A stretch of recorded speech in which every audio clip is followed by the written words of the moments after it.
बीच मई 2025 में शुरू हुआ ड्रोन युद्ध एक खतरनाक मोड़ ले चुका है, जिसमें दोनों परमाणु संपन्न राष्ट्रों ने एक दूसरे के सैन्य ठिकानों को लक्ष्य बनाकर मिसाइल और ड्रोन हमले किए हैं। ये संघर्ष पारंपरिक युद्ध की परिभाषा से हटकर हाईटेक, तेज और अनपेक्षित वृद्धि की ओर संकेत करता है, जिसमें नियंत्रण रेखा और अंतर्राष्ट्रीय कानूनों की सीमाएं लगभग अप्रासंगिक हो गई हैं। 22 अप्रैल को भारतीय प्रशासित कश्मीर के पहलगाम में एक आतंकी हमले में 28 हिंदू पर्यटकों की नृशंस हत्या ने पूरे भारत को झकझोर कर रख दिया था। इस हमले के पीछे लश्कर-ए-तैयबा और जैश-ए-मोहम्मद जैसे पाकिस्तान आधारित आतंकवादी संगठनों का हाथ होने के आरोपों के बाद भारत सरकार ने सर्जिकल प्रतिशोध की नीति अपनाते हुए 7 मई को पाकिस्तान के अंदर 3 प्रमुख सैन्य ठिकानों पर मिसाइली हमले किए। इन हमलों में रावलपिंडी के पास स्थित नूर खान एयरबेस, मियांवली का एयरबेस और एक अन्य दक्षिण सिंध क्षेत्र में स्थित सैन्य लॉजिस्टिक्स डिपो को नुकसान पहुंचा।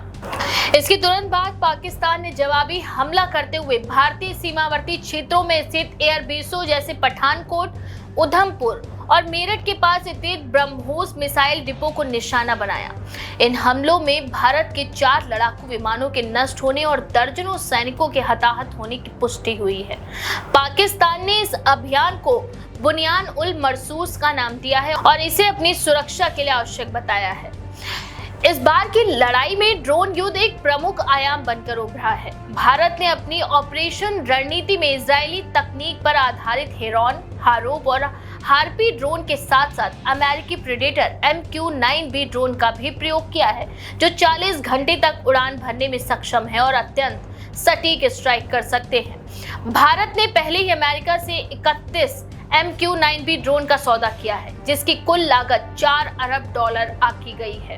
पाकिस्तान की ओर से जवाबी रणनीति में तुर्की के बायर-कटार आरकीजी ड्रोन और चीन निर्मित CH-4 ड्रोन का इस्तेमाल किया गया। इसके अतिरिक्त पाकिस्तान ने अपनी स्वदेशी ड्रोन सिस्टम बुर्राक और शाहपर का भी प्रयोग किया है। ये पहली बार है जब पाकिस्तान ने इतने व्यापक स्तर पर मानव रहित हवाई वाहनों का प्रयोग युद्ध में किया है।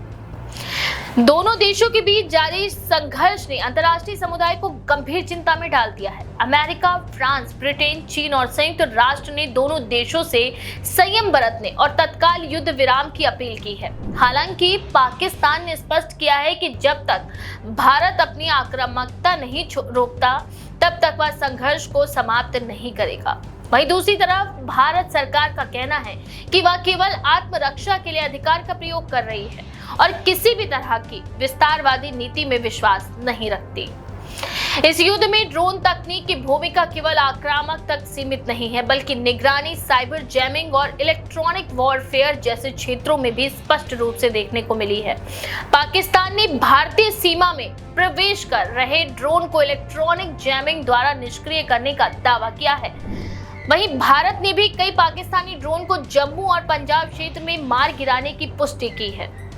इस पूरे संघर्ष ने पारंपरिक प्रतिरोध संतुलन को गहरा धक्का दिया है। पहले जहां लड़ाई जमीनी मोर्चों तक सीमित रहती थी, वहीं अब हाईटेक हथियारों, कृत्रिम बुद्धिमत्ता आधारित टारगेटिंग सिस्टम और बिना किसी मानव हस्तक्षेप के संचालित होने वाले हथियारों की होड़ शुरू हो चुकी है।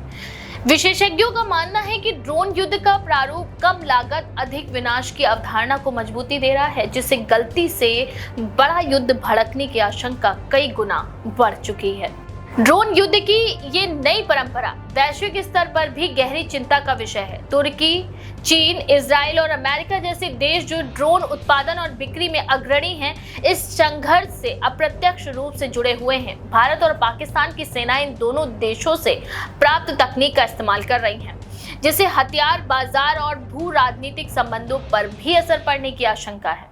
अंतर्राष्ट्रीय रक्षा विश्लेषकों का मानना है कि यदि ये संघर्ष जल्दी नहीं थमा तो ये एशिया में शीत युद्ध जैसी स्थिति पैदा कर सकता है। साथ ही परमाणु हथियारों से लैस इन दोनों देशों के बीच किसी भी प्रकार की सैन्य वृद्धि विश्व शांति के लिए विनाशकारी साबित हो सकती है।